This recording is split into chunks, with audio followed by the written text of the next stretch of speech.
Hello everyone, this is Dallas Holiday, fourth year emergency medicine resident at Midwestern University. Today we're going to be talking about cardiac ultrasound, which is probably my personally favorite use of the ultrasound in the emergency department. So as far as our objectives, we want to understand the basic ultrasound cardiac anatomy, want to recognize cardiac pathology, and really we want to do cardiac ultrasounds on our patients. I really want to emphasize that you do cardiac ultrasounds in your patients because once you've seen a lot of normal hearts, you will more readily recognize sick hearts. So first, let's talk about the indications for cardiac ultrasound. Any patient with chest pain or dyspnea should get a bedside ultrasound. When you see the chief complaint on the tracker, just grab the ultrasound machine and get your ultrasound while you're taking your history and doing your physical. This can help you rapidly identify decompensated CHF, massive pulmonary embolism, and cardiomyopathies. Ultrasound is also becoming more prevalent during arrest, not just to look for tamponade, but data now is also suggesting that we can use it to determine cardiac activity and help us guide the code.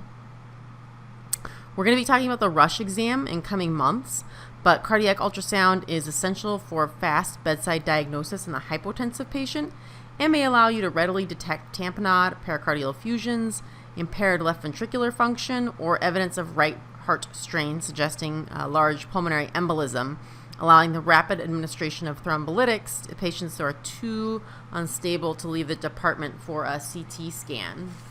So next, let's talk about probe placement and anatomy. So these are going to be the 4 cardiac views. Ideally, we'll obtain all of these in the bedside ultrasound. The parasternal long axis up there in the left-hand corner allows for the examination of the left ventricle as well as the aortic and mitral valves, as you can see. The subxiphoid view is one most physicians are familiar with, as this is the view that we obtain during a fast exam.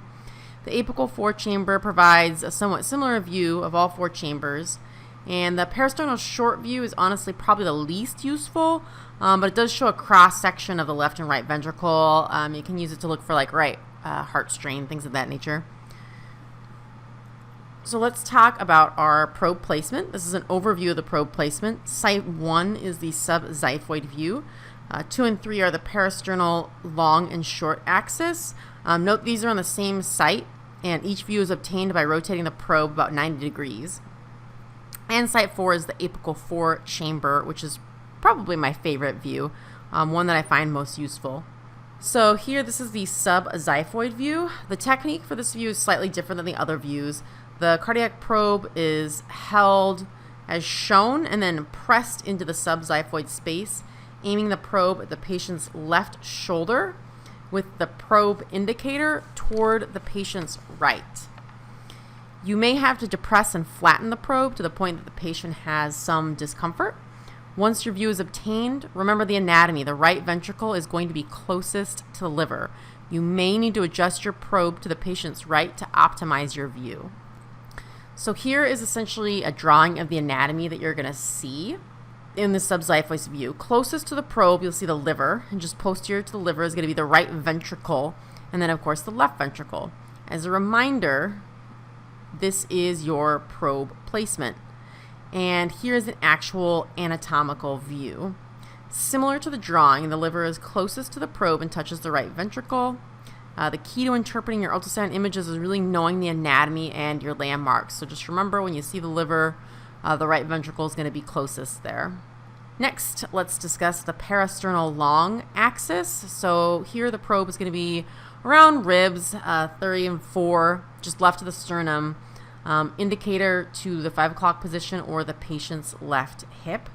This view is going to be usually best for assessing the left ventricular function. This view is obtained by placing the probe, again, in the second intercostal space. Now, small caveat here, depending on how your ultrasound machine is set up. If your ultrasound machine has the indicator, the probe indicator, on the left-hand side of the screen, then the probe is going to be pointed towards the left hip. If it's on the right side of the screen, like some cardiac ultrasound machines are set up, then it's going to be towards the shoulder. Again, just when you put the probe on, you can move it around, you'll figure it out. So next, let's talk anatomy. So this is an anatomical drawing of what we're going to see. So you're going to see a nice shot of the left ventricle, and then also on the top, you're going to have the right ventricle, and then you can also see the aortic valve, and then just below that, the mitral valve.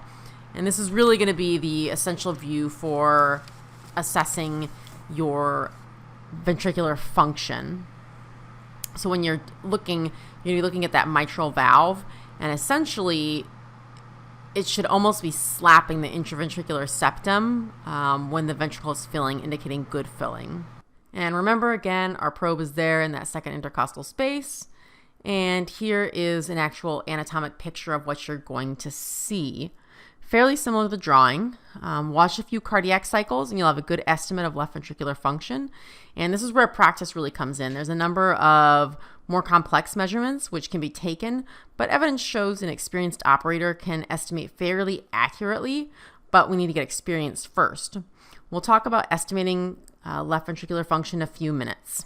And it's important on this view to not slice the left ventricle obliquely because you can cause an artificial hyperdynamic, an ultrasound that looks like it's artificially hyperdynamic, and we'll talk about that a little bit more with some examples. So here's our parasternal short axis. Attaining this view, again, is going to be the same placement as that parasternal long axis. You're just going to rotate the probe 90 degrees. Best way to find this view is usually to first obtain the parasternal long and then rotate the probe over the mitral valve. So here's a section of our anatomy. As you see, the right ventricle should be smaller and thinner walled than the left ventricle. This view captures the septum well, which can be used for assessing septal bowing, which suggests right ventricular heart strain and may be diagnostic in massive PE. And here is the actual anatomy, which should look fairly similar. Remember, if you get lost, just rotate the probe back to your parasternal long view, and then find that mitral valve, and then rotate 90 degrees over the mitral valve. So next, let's talk about our apical 4 chamber. So for this view, you're going to be holding your probe like a pencil. You're going to place it just inferior and medial to the nipple or around the mammary fold in a woman or a larger patient. When obtaining this view, the intraventricular septum should be aligned straight up and down.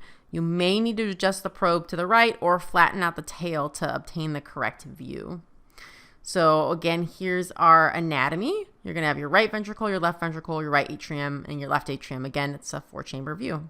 This is also another great view for assessing right heart strain. And remember, as a reminder, probe placement is sort of going to be around that nipple. And then here is the actual anatomy that you can see. And again, you're trying to get that intraventricular septum more or less straight up and down.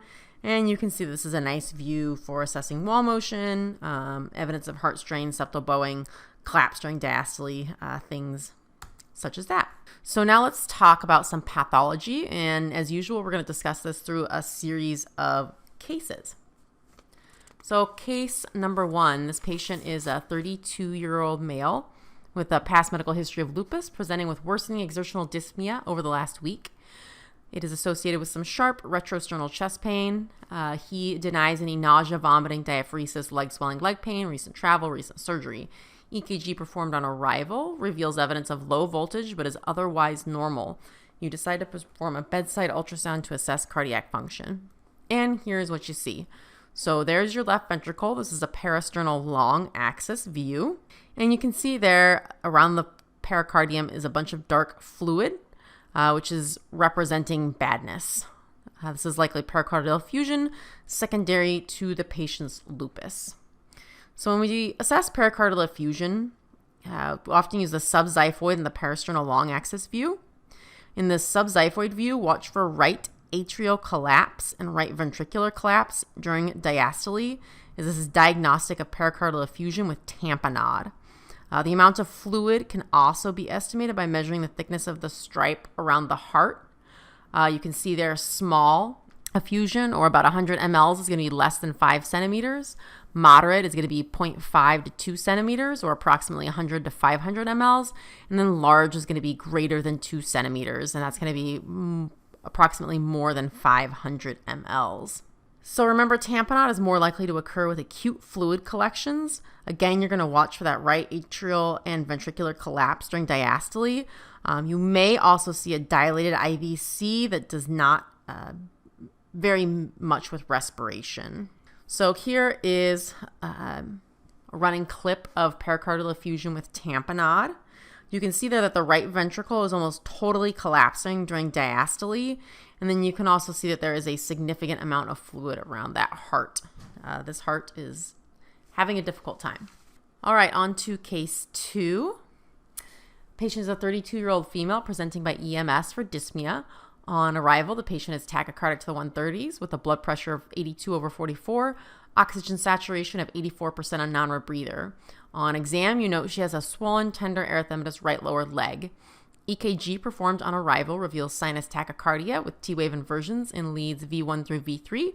You decide to perform a bedside ultrasound to assess cardiac function. So clearly, everything about this history is suggesting PE, but obviously this is not a patient we can send a CT scan, as this would likely be a death sentence. But ideally, we would like to get some imaging to confirm massive PE prior to pushing thrombolytics. So here is our bedside ultrasound. So what the heck are we looking at? This ultrasound is showing significant right heart strain, suggesting the suspected diagnosis of PE. So what exactly are those findings? Let's talk about that more and then we'll come back to the image. So essentially, when you're looking for pulmonary embolism, you're going to be looking for septal flattening, a severely dilated right ventricle, specifically an end diastolic diameter of greater than 30 millimeters. And in the apical 4-chamber view, this is seen easily as a right ventricle that is larger than the left ventricle, and we know that should not be the case. The left ventricle should be small and demonstrate relatively normal function. There may also be evidence of the McConnell sign, which is right ventricular dysfunction consisting of akinesia of the mid-free wall, but normal motion at the apex. This has been well studied in journals like Circulation and has a sensitivity of 77% and a specificity of 94% for pulmonary embolism. So let's go back to that ultrasound. So you can see there in this view, again, dilated right ventricle, minimal collapse. This view is a little harder to appreciate, but you can see there's some septal bowing there. And in this view, you can see that severely dilated right ventricle that's hardly varying at all throughout the cardiac cycle. And so this is all consistent with pulmonary embolism. We would be, in some cases, good enough to push thrombolytics. I know one of the physicians down at Olympia Fields was telling me a story about how they actually did push thrombolytics based on a patient's story, vital signs, and his bedside echo. So this can be really life-saving for your patients if you develop this skill. On to case 3. This is a 55-year-old male presenting for evaluation of worsening dyspnea, orthopnea, and PND for the last few weeks, associated with some bilateral lower extremity swelling. He denies any chest pain, fever, chills, cough, nausea, vomiting, recent travel, recent surgery. No past medical history, but he hasn't seen a doctor in at least a decade. Heart rate of 96, blood pressure of 204/145. EKG reveals some left axis deviation, evidence of LVH. And so this is actually one of my patients earlier this week who helped me figure out this case. And we did do a bedside echo, which was actually quite helpful. So here is this patient's ultrasound, which shows a grossly dilated left ventricle with extremely poor function. As we discussed earlier, the left ventricular function can be assessed by watching the mitral valve and the parasternal long axis view. In this case, that's not entirely necessary since the general akinesia of the left ventricle is pretty obvious. But go ahead and look at that mitral valve right now, and you can see that there's barely any motion in this parasternal long view. And in this parasternal long view, which we're not looking at right now, but right here, that should really be coming up and like slapping that intraventricular septum, and it's really not. So this is consistent with dilated cardiomyopathy with some left ventricular dysfunction. So let's talk a little bit more about the left ventricle and assessing left ventricular function. There are some more complex M-mode measurements, but studies suggest that experienced operators are fairly accurate when they eyeball the left ventricular function. If you're interested in these M-mode measurements, we can talk about it more in the lab if you guys have any interest in that. But that is the key. You need to do a lot of ultrasounds of a lot of hearts before you can really recognize a sick heart that's not functioning well. During the exam, you should be asking yourself, how big is the left ventricle? The mid portion should always be smaller than the base. Otherwise, dilation is suggested. If you like measurements, the left ventricle end diastolic diameter should be 3 to 5.5 centimeters. A less than 30% change during systole suggests a hypodynamic heart, and a greater than 90% change suggests a hyperdynamic heart, such as seen with sepsis, hypovolemia, or high output heart failure. Occasionally, the septum and the left ventricular wall will actually touch, and this is called a kissing ventricle. Also look for any wall motion abnormalities which suggest ischemia. And this hyperdynamic heart is why it's key to not cut an oblique view on that parasternal long axis, because you'll actually artificially create this hypodynamic appearance. So here is an example of a hyperdynamic left ventricle demonstrated by the fact that the wall and the septum are almost touching during systole. Again, as I mentioned before, this is why it's important to not catch that oblique view of the left ventricle because it can create a false finding of hyperdynamic activity. But this is essentially what a hyperdynamic heart looks like and would make you concerned for sepsis or other things in the correct picture. And this is just an example of left ventricular hypertrophy. You can see the mitral valve is opening well, so the heart itself is functioning well, but this is a heart that is potentially being set up to be a sick heart in the future. Here are a list of references if you want to go through and read anything else on your own. 5 Minute Sono also has some great cardiac views, especially if you want to take a look at the video on using M mode to calculate your ejection fraction. And again, thank you as always. And if you have any questions, you can find me at Dallas Holiday or dallasholiday@gmail.com. And I look forward to seeing you all in lab. Thank you.